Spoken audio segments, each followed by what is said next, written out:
Hi everyone, it's Pippa from the Advantage here, specialist support services for girls and women with ADHD. Today I want to talk about procrastination. It came up in my workshop this week and I didn't have time to address it properly, so I thought I'd make a video. I think I'm safe in saying that procrastination is a real problem for people with ADHD. Procrastination is when you know you need to do something, you should do it, you ought to do it, but you can't actually make yourself do it for some reason or another. It's the gap between the intention and the action. And our core symptoms, hyperactivity, inattention, and impulsivity, are not going to help us meet the challenge that procrastination presents. In fact, they kind of feed it. Add to that impaired executive function, which is all the skills we need to get going on tasks, to sustain the attention, to complete the task, and so on. If we're all impaired in those skills as well, my word, we are up against it. Now, one thing I always talk about is self-awareness and how vital it is. So I would suggest that the first thing that you need to do is develop an awareness around why you are procrastinating. So there are a few reasons. I'm going to give you a few now. It's not supposed to be a comprehensive list, but something might chime or resonate. First of all, you might be completely emotionally exhausted because this task is provoking fear and anxiety in you, fear of failure, fear of success. And that in itself is so exhausting that you've got nothing else to bring to the task, so you just don't. It could be that the task is just flat out boring and tedious. And if that is the case, man, that is really hard to get over.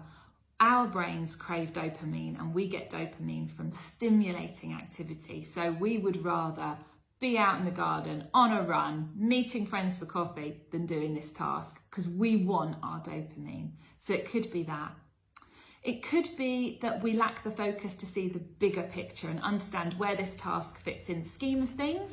And because we can't see that and we don't really understand its purpose or point, or it's not evident to us, then again, we're just not going to get going with it.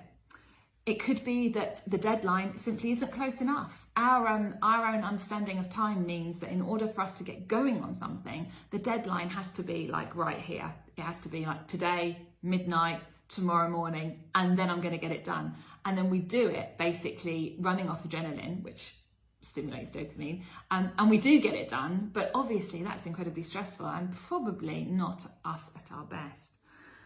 It might be that we are paralysed by the need to make everything perfect, and because by definition, probably, well, yeah, for me anyway, that's just not achievable, then I'm never going to be able to get started because it never is going to be perfect. I'm never going to have exactly the right optimum environment and all exactly the right equipment around me, and so on. And that paralyses me and prevents me from doing it. And it might be that whatever I'm faced with requires me just to make too many decisions, and that's just so overwhelming, I don't even want to look at it. So first of all, why are we procrastinating? Have a think, see if you can identify where your procrastination comes from.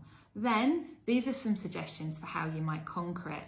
First of all, break down the task into manageable steps. Even if it doesn't look very big, just think about how could you break it down further into chunks, small chunks. And each time you complete a small chunk, you get a reward. Sing a song, your favourite chocolate, go to meet a friend for coffee, I don't know, some sort of reward that will motivate you to do another chunk as soon as you get back, let's say, something like that. So break things down into smaller chunks and give yourself a reward. In fact, the dopamine from completing the smaller chunk may be reward enough, who knows. And when you do these smaller chunks, set yourself deadlines, set timers, put yourself under a bit of pressure. I'm going to do this before the school run, has to be done, that's my hard stop. I'm going to do this before I meet my friend for drinks at 7 and it's 6 now, so I have to get going if I'm going to meet my friend. So set deadlines. That will also get the dopamine going and hopefully make you overcome some of your procrastination.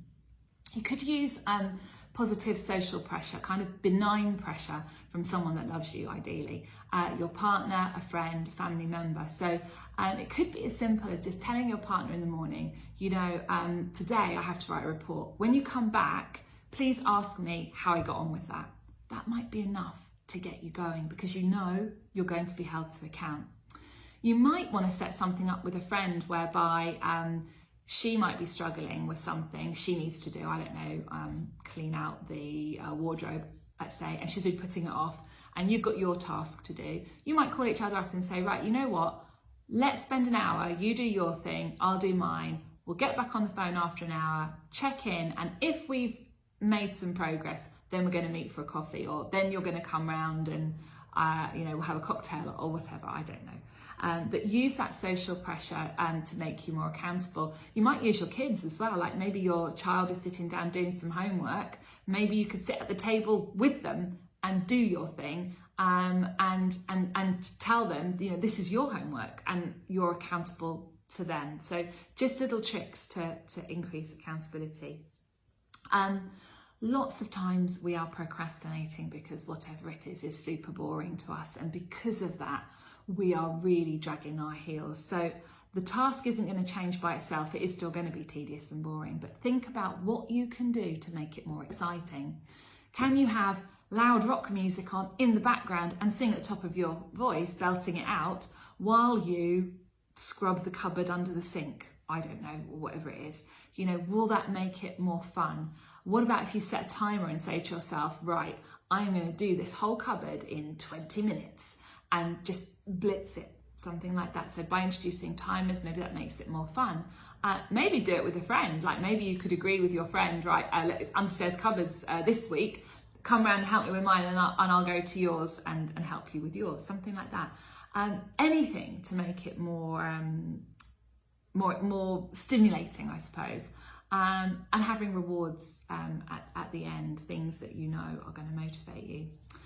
Other suggestions are rotating between two tasks, maybe one more stimulating than the other. You give equal amounts of time to both tasks. So when you're on the more tedious one, you can look at your timer and go, okay, only another 5 minutes, and then I can get back to my other thing. That could work. The other thing is to dedicate a small amount of time to getting going. So a suggestion would be 10 minutes. I'm pretty sure everyone could give 10 minutes to something that they've been putting off. So you set a timer and you start. And when your timer goes off at the end of 10 minutes, you may well find you're sufficiently into it that you can go further. You may not. You may have to step away, do something else, and come back and give another 10 minutes. But sometimes those short bursts enable you to get things done.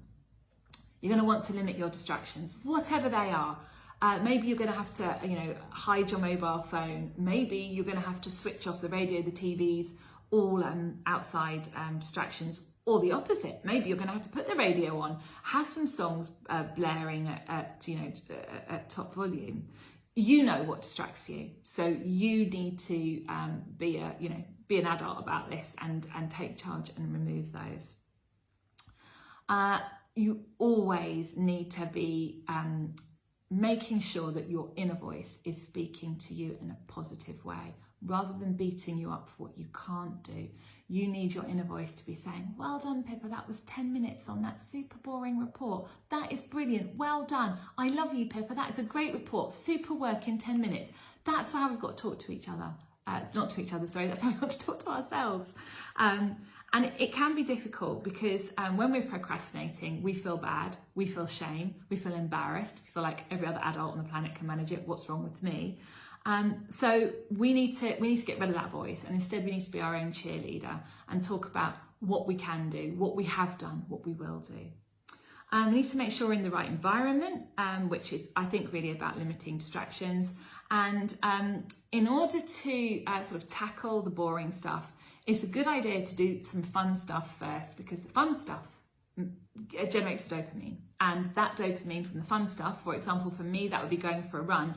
That dopamine from the run might get me through several reports, because that dopamine is good quality dopamine that's going to last. So they are some suggestions. It's by no means a comprehensive list, but I hope that you can give some thought to why you procrastinate, and maybe try some of these things that I've talked about to help you stop. I'm super pleased I've done this in less than 10 minutes. Yay! Thank you, everyone. See ya.